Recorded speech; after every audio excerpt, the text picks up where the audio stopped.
Voilà, alors bonjour à tous. Je voudrais commencer par remercier l'ensemble des participants, notamment les industriels qui ont répondu à notre invitation. Parmi les industriels, il y a une partie d'anciens étudiants qui font tout l'honneur de notre formation. Je voudrais aussi remercier bien évidemment les partenaires industriels qui organisent cette journée et qui nous donnent la possibilité d'intervenir pour présenter nos formations. En effet, ces technologies qui vous sont présentées sont relativement complexes et nécessitent pour leur développement, en tout cas, des compétences au niveau Bac plus 5 en général. Dans leur mise en œuvre, des compétences au niveau Bac plus 3. Et donc, il est opportun d'associer les formations à la présentation de cette technologie. Donc, le sommaire sera très simple, en deux parties. Une première partie, je vais présenter la formation qui se rapproche le plus de la thématique de la journée. Et dans la deuxième partie, eh bien, je vais relater un module qui va se mettre en place pour la rentrée prochaine. Alors, il est, donc, au sein de notre université, il est tout à fait logique de retrouver ces enseignements dans le domaine des réseaux, dans ce qu'on appelle la filière EA, pour électronique, électrotechnique, automatique, ou plus récemment STIC, qui fait une plus large part à l'informatique. Les enseignants de toutes ces formations sont regroupés, les enseignants-chercheurs sont regroupés au sein d'un même laboratoire MIPS.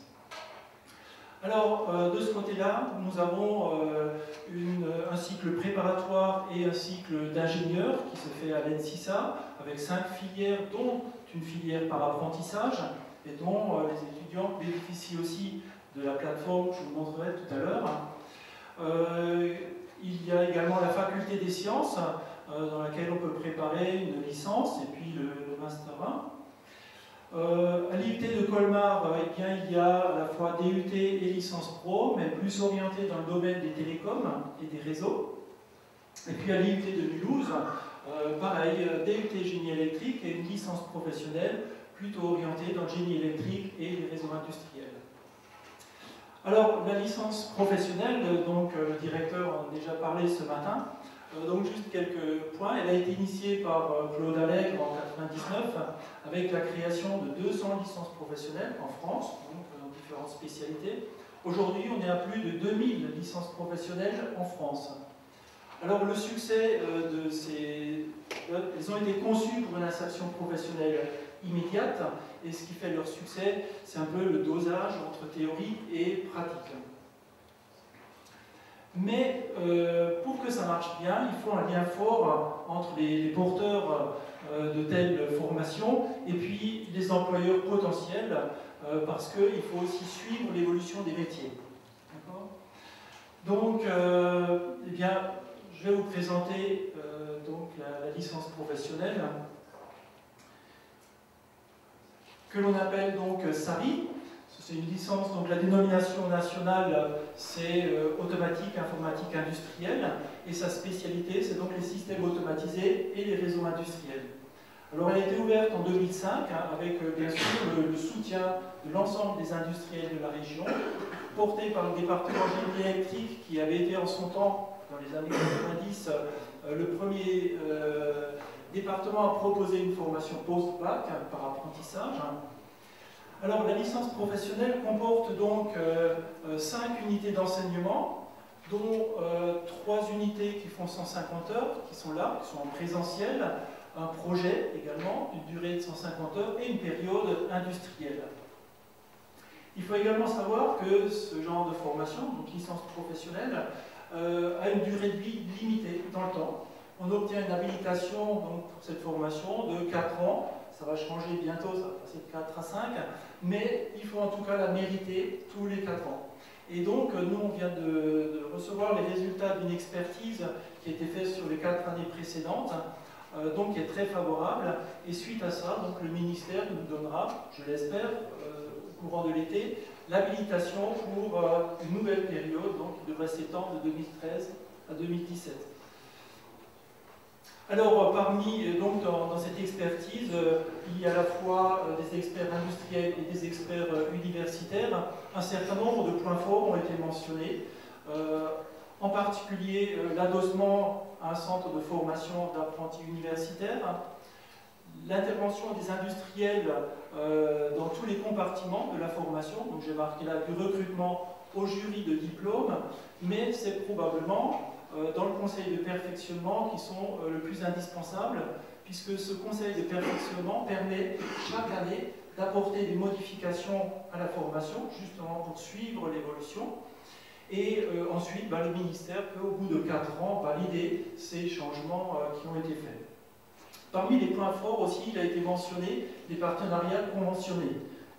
Donc, le directeur en a parlé ce matin. Donc, en ce qui nous concerne, un partenariat avec EDF qui court déjà depuis plusieurs années, et celui avec BR, donc constructeur plus récent de novembre dernier. Alors, l'effectif d'une telle licence professionnelle, eh bien, elle est relativement composée, donc à la fois d'apprentis, de gens en formation continue, ce qui pour l'ensemble représente grosso modo 2 tiers de la formation, des gens en formation initiale et d'autres qui peuvent obtenir le diplôme par la validation des acquis d'expérience. Donc ce sont des salariés qui font état d'une expérience acquise dans une ou plusieurs entreprises. Alors, on a eu déjà de très bonnes candidatures, à la fois d'Endreshauser par le passé, de Novartis, et à l'heure actuelle, quelqu'un se prépare, c'est l'entreprise Lilly. Alors, la formation fonctionne effectivement sur une alternance université-entreprise.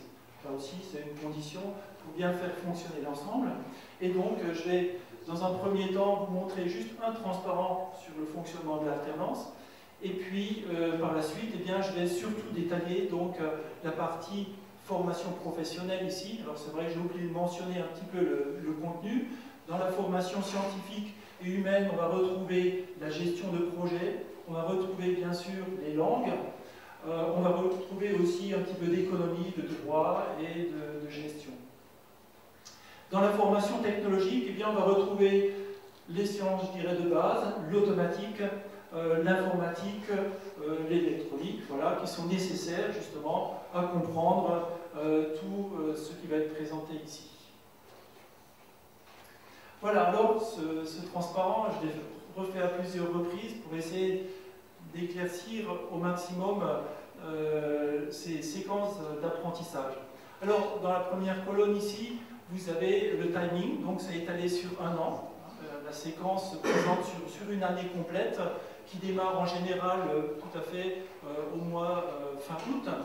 Alors les apprentis sont représentés en bleu ici et commencent donc en entreprise pour une première semaine. Et donc voilà leur partie des séquences de 3 semaines ici en entreprise et une période beaucoup plus longue. Alors ils vont suivre une formation académique donc, à l'université. Donc là ils passent en vert parce que dans cette période, eh bien, ils sont mélangés aux gens qui sont en formation continue et en formation initiale pour suivre effectivement les modules académiques avec des modules d'harmonisation, l'habilitation électrique, tout ça, ça rentre là-dedans. Et les gens en formation initiale, eh bien, eux vont avoir des périodes de projet pendant que les apprentis sont en entreprise et puis ils vont avoir un stage ici d'une durée de 14 semaines. Voilà, donc maintenant on retourne sur la partie formation professionnelle. Donc c'était représenté tout à l'heure par un cadre. Donc là je vous montre le détail à l'intérieur de ce cadre. Il y a une partie tronc commun qui est composée de 4 modules et puis une partie optionnelle dans laquelle l'étudiant va pouvoir choisir un petit peu en fonction de ce qu'il aime bien ou en fonction de l'entreprise dans laquelle il fait son apprentissage. Alors, au niveau des modules qui sont en tronc commun, on va retrouver un module effectivement de communication industrielle avec les réseaux, un module de supervision, on va utiliser ces concepts, un module dans lequel on va voir les automatismes programmables, un module plus orienté sur l'instrumentation et les capteurs, évidemment c'est une des facettes du métier d'automaticien, et puis ensuite, voilà, on va avoir un volet vision industrielle, donc, qui est enseigné par un de mes collègues qui est là, Christophe, Et la raison d'être, c'est parce qu'à la fois il y a un besoin, il y a une demande, mais également on s'adosse à un laboratoire qui a également une spécialité de traitement d'image. Alors, je vais vous présenter dans un premier temps ces deux modules qui sont là très rapidement, et dans la deuxième partie, je vous présenterai le contenu de ce module qui va donc être mis en place à la rentrée prochaine et qui traitera de l'Ethernet industriel temps réel, ce qui est donc le thème de la journée. Alors de ce côté-là, j'avais laissé les métiers que l'on vise, donc c'est toutes les facettes de l'automaticien, mais avec évidemment l'idée de former un peu des spécialistes qui peuvent participer à des projets d'automatisation qui vont faire intervenir nécessairement aujourd'hui des réseaux. Le diagramme qui est juste en dessous ici, c'est une moyenne sur les 3 dernières années de l'activité que nos étudiants font en entreprise, en formation initiale ou les apprentis. Donc ça représente grosso modo 2 tiers de gens qui sont enrôlés dans des projets d'automatisme vraiment très intéressants et dans lesquels ils assurent déjà voilà, ce genre d'activité. Et puis pour le 1 tiers restant, eh bien c'est des choses un peu plus variées, comme la mise en place d'instrumentation, des développements en tout genre, et puis des projets de gestion technique. Voilà. Alors en ce qui concerne les modules communication industrielle et supervision, qui sont présentés ici, on commence en fait par un module d'harmonisation qui va être proposé aux étudiants qui sont issus de filières genre BTS, contrôle, régulation, pour lesquelles il y a très peu d'enseignement réseau. Donc dans ce module, eh bien, on détaille les concepts avec la présentation du modèle OSI, et puis on passe en revue des fonctionnalités de quelques bus de terrain. Donc ça c'est pour le côté un petit peu théorique. Ensuite, dans le module de communication industrielle, pour l'ensemble des étudiants, eh bien, on va voir le réseau Ethernet avec les couches 1 et 2. On a vu que c'est à la base de tous les développements qui vont suivre. Ensuite, les équipements d'interconnexion, puis les protocoles qui vont avec la suite TCP/IP, les couches 3 et 4. Et puis, on superpose donc à cet empilement de l'Ethernet industriel avec un panorama des différentes solutions. Et puis, on voit un peu plus en détail la solution Modbus TCP. Dans la partie supervision, c'est les systèmes d'information d'entreprise qui sont à l'honneur. On précise ce qu'est la supervision, son rôle, ses fonctionnalités et sa place dans le système d'information de l'entreprise. Et bien évidemment, on laisse une large place à toutes les techniques d'accès aux données.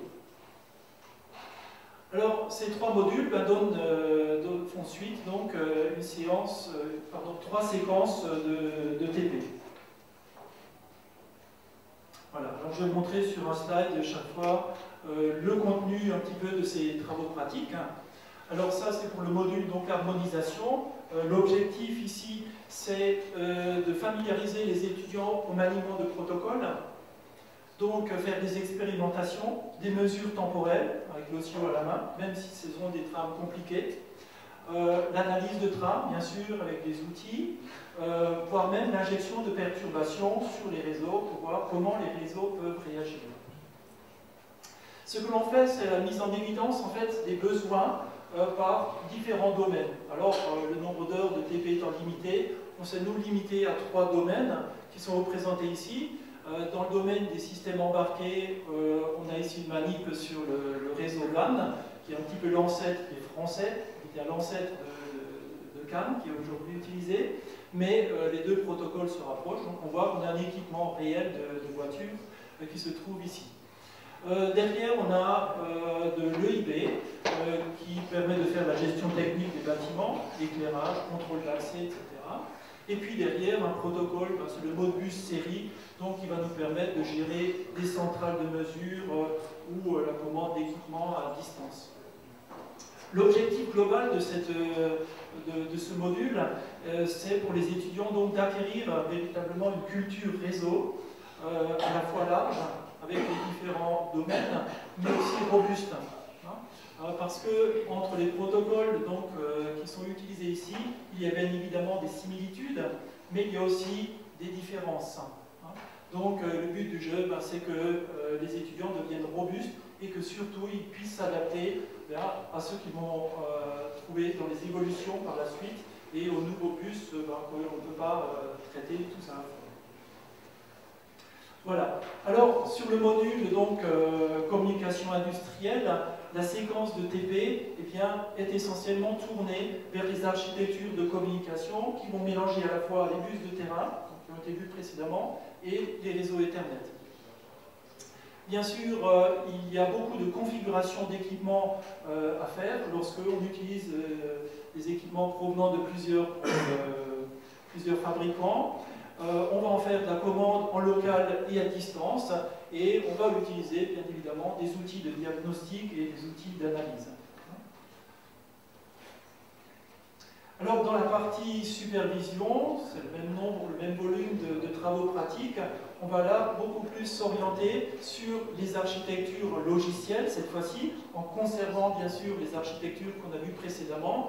Donc ça concerne la mise en œuvre de clients-serveurs OPC, DDE, locaux et à distance pour effectivement effectuer de la supervision et de la commande à distance. Alors chaque binôme d'étudiants configure complètement son serveur et puis ensuite il va l'attaquer avec un ou plusieurs clients et ensuite ils vont attaquer les clients, les serveurs distants. Pardon. Donc ici, on a une illustration de du travail que les étudiants sont amenés à faire. Ils ont ici, c'est vrai que c'est une simulation, mais il y a donc un fonctionnement dynamique. C'est une petite usine pétrochimique. Voilà, donc le fait que ce soit en simulation, c'est relativement peu dangereux pour eux. Et donc les différentes variables ici sont animées et ils sont disponibles sur un serveur ou PC donc, qui se trouve dans la salle. Les étudiants doivent donc développer des interfaces donc, de supervision à distance. Voilà un exemple de ce que les étudiants vont faire. Ils vont donc surveiller le niveau des cuves à distance, vont pouvoir changer le pourcentage des additifs des différents constituants et puis détecter les ouvertures, les fermetures de vapeur. Voilà, donc là on bascule dans la deuxième partie de l'exposé. J'ai repris donc une image trouvée dans l'excellente présentation de Stéphane Potier. Elle est un petit peu plus petite, mais vous connaissez déjà le contenu. Donc elle reprend effectivement, je dirais, les trois catégories très distinctes d'Ethernet. L'Ethernet standard, donc nous avons traité, je ne reviens plus là-dessus. L'Ethernet industriel à la fois sur les concepts, mais aussi sur les travaux pratiques. Donc c'est des choses que l'on a faites. Et aujourd'hui, on se trouve face à la situation où il y a plein d'applications qu'on ne peut pas atteindre avec ces technologies. Donc il faut faire un saut technologique, qui est le saut vers l'Ethernet industriel temps réel, qui est indiqué ici. Alors pour nous, c'est un grand saut technologique. Alors jusque-là, on se contentait de faire un panorama des différentes solutions en exploitant entre autres des documents pertinents, comme celui qui vous a déjà été présenté ce matin, qui est disponible, nous l'utilisons avec nos étudiants. Mais il faut évidemment aller bien au-delà. Donc pour faire ce saut technologique, on a demandé voilà, un appui industriel.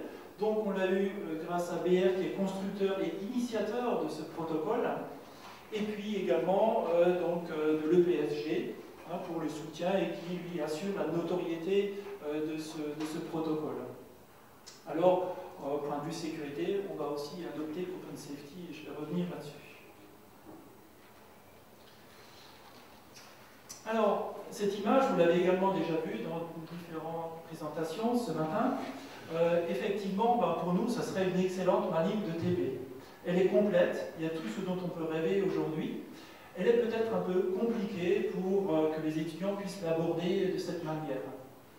Alors, ce que nous allons faire, nous allons plutôt partir donc, de cette architecture et nous allons sortir 6 points. On a sélectionné ici 6, on pourra en faire plus ou détailler, mais je vais en retenir 6 ici. 6 points forts, je pense, sur lesquels il faut axer la formation. Et puis ensuite, voilà, les étudiants, s'ils sont performants sur ces 6 choses-là, eh bien, ils pourront aller bien au-delà.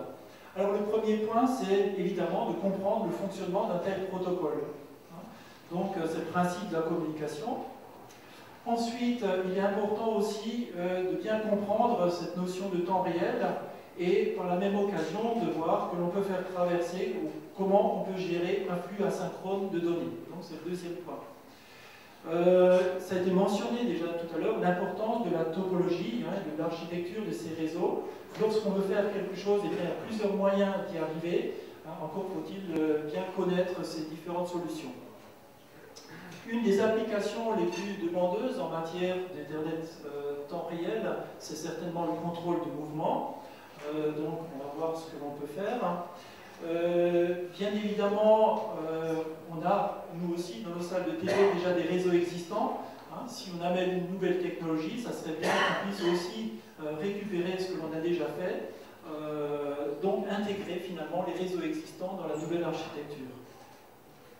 Et puis le dernier point qui répond là aussi à une demande déjà, un certain nombre d'étudiants qui travaillent sur la sûreté de fonctionnement dans leur entreprise, qui en demandent. Donc il est important aujourd'hui également de donner des notions dans ce domaine. Donc ce que je vais faire sur les 6 prochains transparents, de vous présenter un petit peu l'idée et le type de manipulation qu'on va proposer aux étudiants sur ces 6 facettes.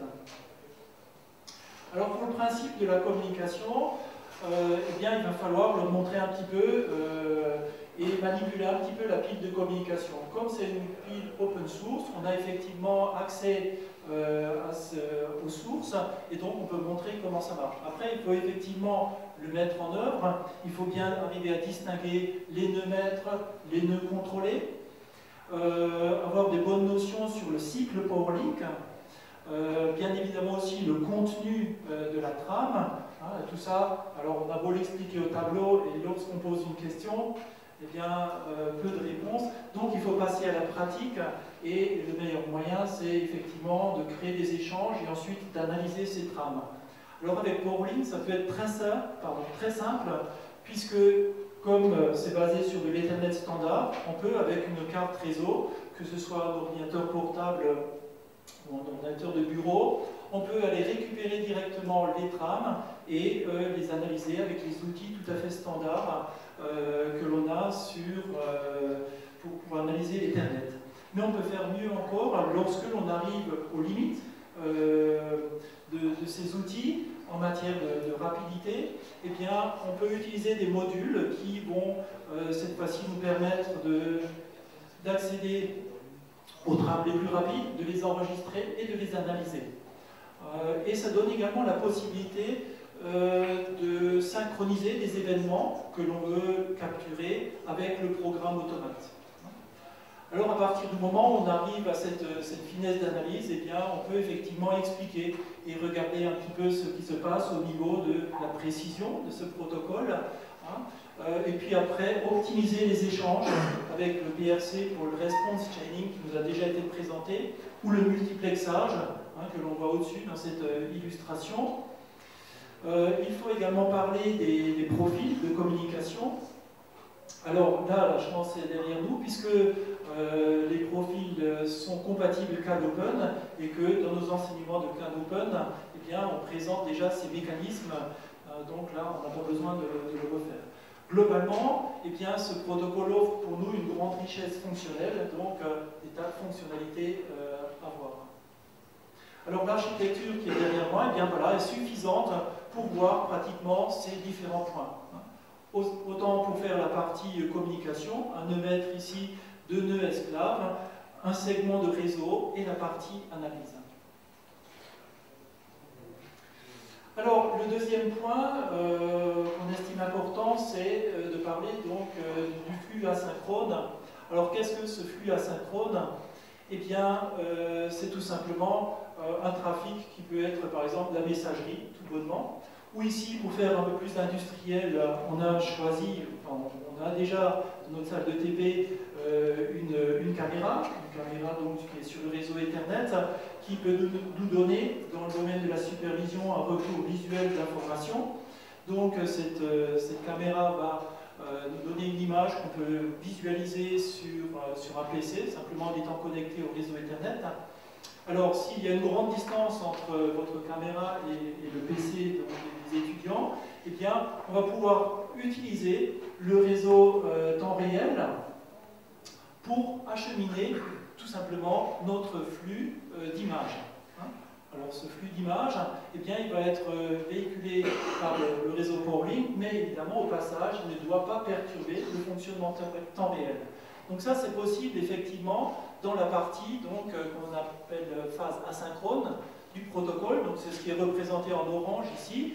Et on voit donc que dans les différents cycles qui vont se suivre, on va tout simplement faire passer à chaque cycle une partie de ces informations. Voilà. Donc cette manip permettra de mettre en évidence le passage d'un flux asynchrone dans un réseau temps réel. On peut par la même occasion aussi, bien sûr, accéder à des serveurs OPC qui seraient sur le réseau Internet ou faire du diagnostic. Bien évidemment, tout trafic TCP, comme je l'ai mentionné, la messagerie, va pouvoir être traité de la même façon. On nous a dit également qu'il y a des fonctionnalités de haute plugin qui font partie de PowerLink, et bien ça aussi, c'est managé dans la partie flux asynchrone.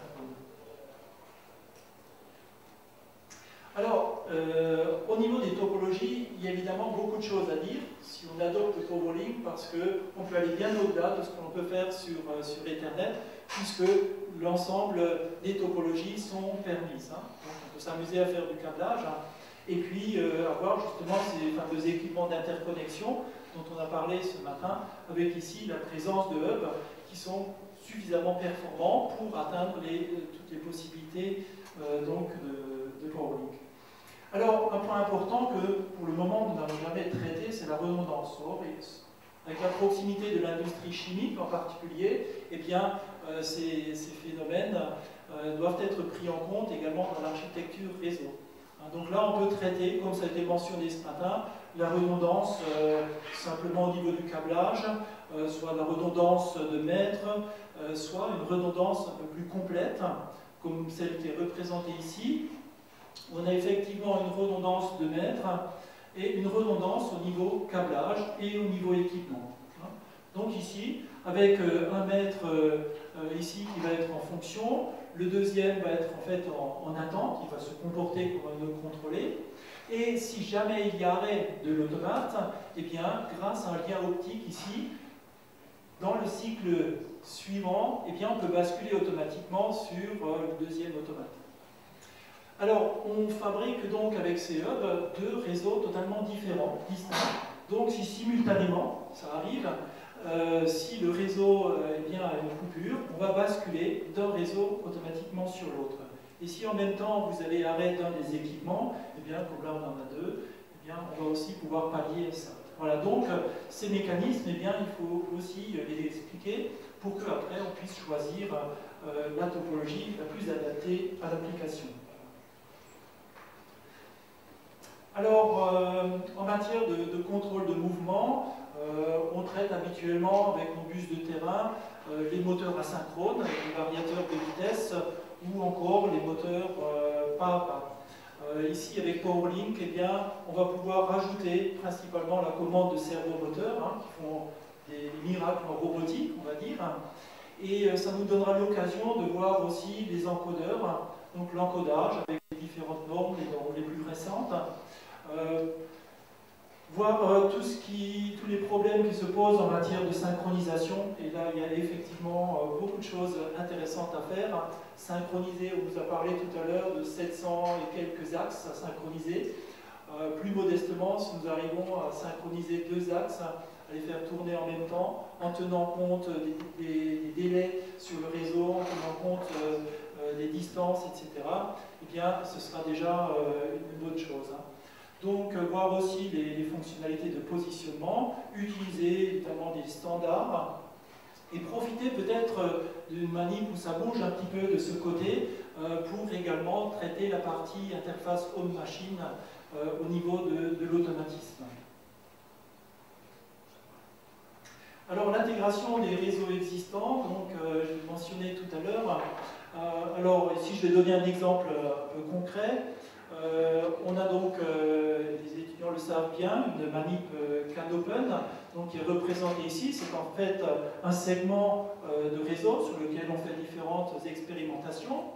Alors, s'il y a présence de PowerLink, comment on peut récupérer en fait notre segment CanOpen pour pouvoir échanger des données? Alors, le moyen le plus simple peut-être, donc ici on a Maître PowerLink, on a ici des nœuds contrôlés. Alors, le segment PowerLink, eh bien, le segment CanOpen, on peut directement le ramener au niveau du maître, hein, c'est certainement la façon la plus simple au niveau de l'automatisme, mais il pourrait très bien, hein, s'il est un peu plus loin, se raccorder directement à un nœud contrôlé qui va ici se transformer en maître CanOpen. Ou encore, si vous voulez l'attaquer depuis le réseau Ethernet, vous pouvez le faire avec les passerelles qui viennent nous être présentées. On peut donc intégrer différentes solutions pour intégrer un réseau existant. Alors lorsqu'on veut lorsqu'on veut mettre en place un protocole allant jusqu'au capteur, c'est chose possible avec des protocoles comme IO-Link ici, directement à partir d'une borne d'un nœud contrôlé sur le réseau PowerLink. Voilà. Et de la même façon, on peut donc intégrer d'autres protocoles, soit pour des applications dédiées, soit pour des choses donc déjà existantes. Alors, en matière de sûreté de fonctionnement, je ne vais rien dévoiler puisqu'il y aura un exposé en fin d'après-midi dans ce domaine. Mais à partir du moment où on a fait le choix de PowerLink, eh bien, si on regarde la trame d'un peu plus près, alors, au premier niveau, je dirais, de visualisation, c'est une trame Ethernet, d'accord? Donc avec l'entête Ethernet et puis les données utiles. Dans ces données utiles, on va trouver eh bien, la partie PowerLink avec l'entête PowerLink ici et les données utiles de PowerLink. Alors on ne voit pas bien les traits, mais à chaque fois, ce qui est en dessous, c'est le zoom donc, de cette partie. Et donc ici, on se retrouve avec la partie utile de PowerLink, dans laquelle on va trouver eh bien, les informations d'échange avec les différents modules d'entrée-sortie, les commandes de mouvement, de synchronisation, etc. Mais ici, dans la partie bleue, on va retrouver déjà la place pour les informations de sécurité. Et OpenSafety viendra se loger, donc la place est prévue dans ces trames. Alors, pour mettre en œuvre une telle architecture, eh bien, on peut le faire à partir d'un nœud maître, d'un automate de sécurité, et puis de nœuds contrôlés ici avec des entrées-sorties de sécurité. Pour montrer la polyvalence de ce protocole, eh bien, puisqu'on a aussi déjà des segments Modbus TCP, eh bien, OpenSafety, là aussi, la pile est open source, donc on peut voir comment ça fonctionne et l'appliquer à ses propres besoins. Donc là, on devrait essayer en fait de faire communiquer ces informations de sécurité à la fois sur PowerLink, mais aussi sur Modbus dont on dispose déjà. Voilà. Et donc ça permet d'aborder les concepts en matière de sécurité machine dans les projets. Voilà, j'ai fait un petit peu le tour. Donc les 6 derniers transparents, ça représente donc le module qu'on veut mettre en place à partir de la rentrée prochaine. Alors bien sûr, nous avons beaucoup de choses à apprendre encore sur cette technologie, mais je crois qu'il faut se lancer à un moment donné. Hein, et donc des extensions évidemment sont possibles hein, dans différents domaines, la vision industrielle, des îlots qui intègrent des fonctionnalités de diagnostic, hein, des îlots électropneumatiques, ou différentes passerelles, voilà, dans des fonctionnalités, ou encore l'intégration avec les FPGA. Alors, nos objectifs au niveau de la formation restent quand même d'essayer de rester réactifs, je dirais, à ces évolutions. Et donc affiner au mieux les compétences par rapport aux besoins donc de l'industrie pour rendre nos diplômés le plus opérationnel possible. Alors les perspectives que l'on a derrière, c'est proposer un module de formation dans le domaine de l'Ethernet temps réel en formation continue via notre service de formation continue de l'université. Ça permettra d'atteindre un public encore plus large. Hein, qui n'a pas forcément tout son temps disponible pour sa formation initiale. Le montage de projets aussi, à partir du moment où on goûte à ce genre de technologie, des idées viennent, et nos étudiants qu'on a emmenés au salon de Nuremberg ont pu voir ce qui se fait déjà comme projet, comme réalisation dans des universités étrangères. Et je pense que la barre est assez haut, mais que nous pouvons relever le challenge. Bien évidemment, nous sommes ouverts à toutes les recommandations que les partenaires peuvent faire. Et puis, on est ouvert aussi aux industriels qui souhaitent participer à la formation. Voilà. Donc ici, sur la photo, on a le début de notre segment PowerLink qui est déjà opérationnel. Alors ici, vous avez voilà, des étudiants au travail sur la plateforme réseau, où on a donc les différentes solutions partant à gauche vers la droite de PowerLink, Modbus, ASI, un segment CanOpen un peu caché, voilà, différentes choses. Et c'est sur cette plateforme que nous faisons donc les travaux pratiques dans le domaine de la communication et de la supervision. Alors si on parle effectivement beaucoup, alors s'il y a des personnes qui souhaitent visiter en fin d'après-midi, ce sera possible, je serai disponible. Mais s'il y a des apprentis dont on parle beaucoup aujourd'hui, c'est grâce au centre de formation d'apprentis universitaires qui effectivement va faire le lien entre les entreprises et la formation. Alors une petite parenthèse, la photo est libre de droit, j'ai pu la faire un dimanche matin dans la plaine d'Alsace, depuis chez moi, voilà, avec peut-être Sophie dans le panier ici, puisqu'elle n'a pas le vertige, contrairement à moi, donc elle a fait le tour là-haut. Alors si on revient sur Terre, je dirais, il y a un site web qui est indiqué là-haut et qui va justement faire le lien entre les apprentis de nos formations, enfin nos étudiants qui sont candidats à l'apprentissage, et puis les entreprises qui ont effectivement des postes à pourvoir. Donc le passage de l'un à l'autre se fait par l'intermédiaire de CV, et puis ensuite par des entretiens. Voilà, je crois que j'en ai fini de ma présentation. Et donc, le pas suivant, ça va être de passer dans le bâtiment, donc on se trouve ici, dans l'amphi nord, de passer dans le bâtiment à côté, le bâtiment